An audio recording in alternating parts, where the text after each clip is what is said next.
പല കുടുംബങ്ങളിലും മാതാപിതാക്കൾ തങ്ങളുടെ മക്കളെ ഓർത്ത് കരയുന്നുണ്ട്. ചോര നീരാക്കി അധ്വാനിക്കുകയും അതുപോലെ തന്നെ തൻ്റെ മക്കൾക്ക് വേണ്ടി ഇത്രയേറെ പ്രാർത്ഥിക്കുകയും ചെയ്തിട്ട് പല കുടുംബങ്ങളിലും മക്കൾ വഴിതെറ്റി പോകുന്നത് കാണുമ്പോൾ, ദുശീലങ്ങളിൽപ്പെട്ട് കിടക്കുന്നത് കാണുമ്പോൾ ആ മാതാപിതാക്കൾ കണ്ണുനീരോടെ നിൽക്കുന്ന നിമിഷങ്ങൾ കുറേയുണ്ട്. ഇതുപോലെ എൻ്റെ കർത്താവ് എന്നെ ഓർത്ത് കരയുന്നുണ്ടോ എന്ന് ആത്മശോധന ചെയ്യും. നമ്മൾ നമ്മുടെ മക്കളെ ഓർത്ത് കരയുന്നു. തൻ്റെ മക്കളെ ഓർത്ത് കരയുന്ന കർത്താവ് ഉണ്ട് എന്നുള്ളത് നമ്മൾ മനസ്സിലാകേണ്ടത്.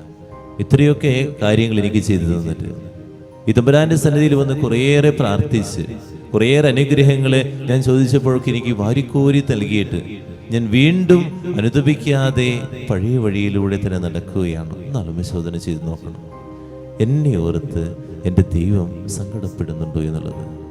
തൻ്റെ കുടുംബത്തിലെ മക്കൾ വഴിതെറ്റി പോകുമ്പോൾ മാതാപിതാക്കൾ സങ്കടപ്പെടുന്നത് പോലെ തന്നെ എൻ്റെ അപ്പൻ എന്നെ ഓർത്ത് സങ്കടപ്പെടുന്നുണ്ടോ?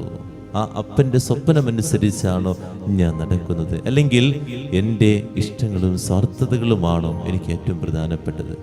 എന്നെ ഓർത്ത് സങ്കടപ്പെടുന്ന ഒരു ദൈവമുണ്ട്. ആ ദൈവം എന്നെ ഓർത്ത് വേദനിക്കുന്നുണ്ടോ എന്ന് ആത്മശോധന ചെയ്യും.